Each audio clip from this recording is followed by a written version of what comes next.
اب یہاں جناب زکریا لے گئے، وہاں بحث شروع ہو گئی. یہودی جو علماء تھے کہ زکریا اب تک کبھی خاتون بیت المقدس میں نہیں آئی، جو نظر کرنے آئے، منت ماننے بھی آئے، وہ سڑک پہ کھڑی ہوتی ہے، ہم اندر نہیں آنے دیتے. آپ بچی کو لے آئے، کل یہی بچی جوان ہو جائے گی، یہاں نہیں رہ سکتی. کہ میں نہیں لایا. توجہ، جناب زکریا نے فرمایا میں نہیں لایا، اللہ نے حکم دیا ہے. تو یہ اعتراض کرنا اللہ والوں پہ کوئی نئی بات نہیں ہے. جلنے والے شروع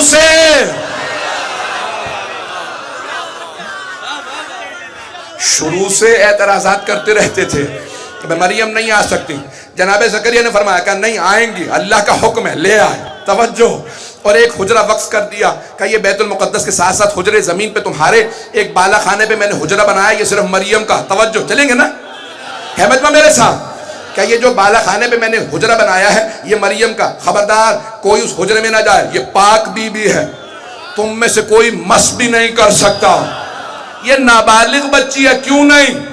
سارے کے سارے بوڑھے بوڑھے یہودی عالم کھڑے ہو گئے، میں کفالت کروں گا اگر اللہ نے بھیجا.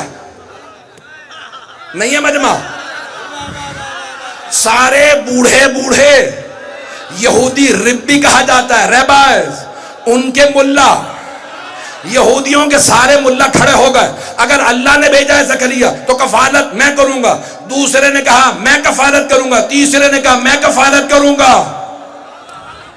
سارے کفالت ابھی تک تو آنے نہیں دے رہے تھے، جب آ گئی اللہ کے حکم سے تو کفالت ہم کریں گے. اگر یہ عام بی بی نہیں تو میں پالوں گا. اب جناب اللہ نے کہا اے زکریا سب سے کہو اپنے اپنے قلم پانی میں ڈالے، جو بہتے ہوئے قلم جائیں گے، جس کا قلم آگے چلا گیا وہ مریم کو پالے گا. جناب زکریا نے بھی قلم ڈال دیا، سب نے قلم پانی میں ڈالے، سب سے آگے جناب زکریا کا قلم، سب نے کہا رہے زکریا کا قلم آگے چلا گیا. اللہ جب فیصلہ کرتا ہے تو منوا کے رہتا ہے. اس نے مریم کو پالنے کے لیے زکریا کو بھیجا. جناب مریم کہاں، محمد کہاں؟ مریم کو پالنے زکریا آئے، محمد کو پالنے ابو طالب. ہے توجہ سے جانے کے نام ہے. میں پورا خون جگر دے رہا، آرام آرام سے پڑھ سکتا تھا، لیکن یقین مانیے یہ آپ حضرات کی محبتوں کی وجہ سے، مجھے اپنی صحت کا خود اندازہ ہے لیکن میں پورا خون جگر دے رہا ہوں. تو عزیز جانے کے نامی، یہ جناب خاتون جنت کے بابا ہیں کہ کوئی ابو طالب اللہ بھیجے گا. تو اب یہاں جناب مریم کو پالنے کا مسئلہ مکمل کر رہا ہوں. تو اب جب جناب مریم آہستہ سے بڑی ہونے لگی، جناب زکریا جانتے تھے کوئی قتل نہ کر دے. ہمیشہ جو اللہ والے ہوتے ہیں نا ان کے قتل ہی کا خطرہ رہتا ہے. کچھ لوگ تو پہنچ گئے ہیں، ان کے ہمیشہ قتل کا خطرہ رہتا ہے. تو رسول خدا کے بھی جناب ابو طالب قتل سے ہمیشہ بچاتے تھے. بستر بدل دو، رات میں کوئی آ کے میرے بھتیجے کو مار نہ دے. لیکن انہیں بھی پتا تھا بستر رسالت پہ سونے کے لیے کوئی علی چاہیے، جو چاہیے. جانے گرامی اب اللہ بندوبست کرتا رہا. تو اب یہاں جناب مریم، تو جناب زکریا ہمیشہ قفل لگا کے جاتے، تالا لگا کے جاتے، چلے جاتے، واپس آتے، قفل کھولتے. ایک دن جناب زکریا تبلیغ کے لیے دور گئے، پورے رسے تڑپ رہے ہیں. چھوٹی سی بچی مریم، میں قفل لگایا ہوں، کسی نے کھانا نہیں دیا ہوگا، بچی 2 دن گزر گئے ہیں، بھوکی نہ ہو، کیا حالت ہوگی میری مریم کی. تڑپتے ہوئے بوڑھے جناب زکریا، بہت ضعیف العمر، 70 برس سے زیادہ تھے اس زمانے میں، بڑھاپا تھا، سفید ری سفید، پہنچے تڑپتے ہوئے، ہاتھوں سے تالا کھولا، زندہ بھی ہے یا نہیں. قرآن کی آیات ہے، سورہ مریم اٹھا کے دیکھیں. جیسے قفل کھولا اندر گئے، دیکھا وہاں تازہ پھل پڑے. توجہ ہو اگر مجمع، تازہ پھل. پھر دیکھنا شروع کیا تو بے موسمی پھل. ارے انار کا موسم نہیں، انار کہاں سے؟ انگور کا موسم نہیں، انگور کہاں سے؟ قرآن کہتا ہے جناب سورہ مریم 19واں سورہ، جناب زکریا نے پریشان ہو کے پوچھا، نبی تھے، عام آدمی نہیں تھے، نبی تھے، معصوم تھے، وحی آتی تھی. جناب زکریا پہ وحی وحی آتی تھی. قرآن کہہ رہا ہے، اللہ کہہ رہا ہے، کوئی حدیث بھی نہیں ہے. انا لک ھذا، مریم یہ کہاں سے، یہ سب کہاں سے آیا؟ جناب مریم نے سر اٹھا کے دیکھا کہ ھذا من فضل ربی، یہ میرے رب کا مجھ پہ فضل ہے.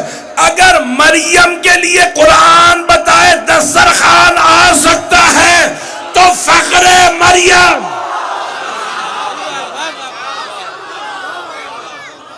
فاطمہ زہرا کے لیے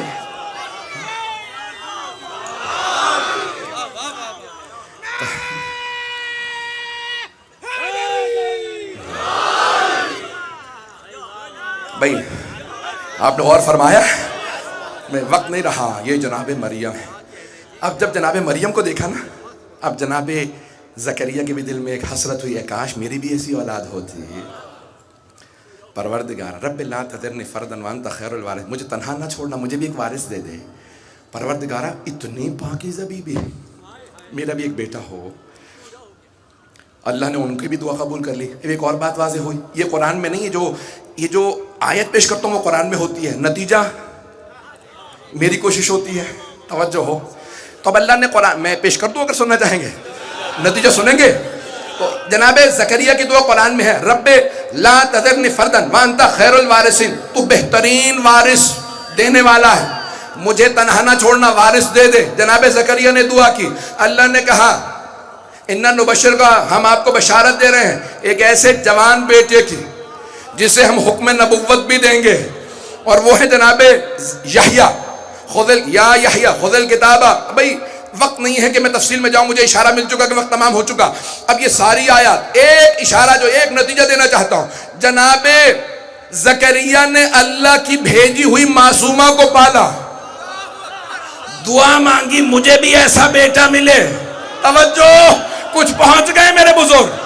یہاں جناب زکریا نے معصومہ کو پالا، بی بی کو پالا، عیسیٰ کی ماں کو پالا، تو دعا مانگی ایک بیٹا مجھے بھی دے دے، معصوم ہو، نبی ہو، پاک ہو.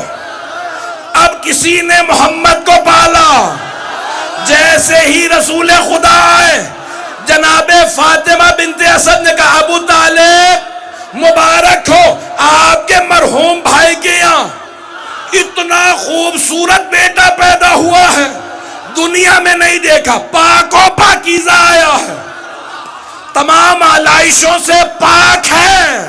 توجہ ہو. جناب فاطمہ بنت اسد نے کہا اے ابو طالب، آپ کے مرحوم بھائی عبداللہ کے یہاں اتنا خوبصورت بیٹا دنیا میں آیا، آلائشوں سے پاک، پاک و پاکیزہ. جناب ابو طالب مسکرائے، کہا فاطمہ بنت اسد، میں آپ کو بھی ایک ایسے ہی بیٹے کی بشارت دیتا ہوں جس میں یہ ساری خوبیاں ہوں گی، الا النبوہ، سوائے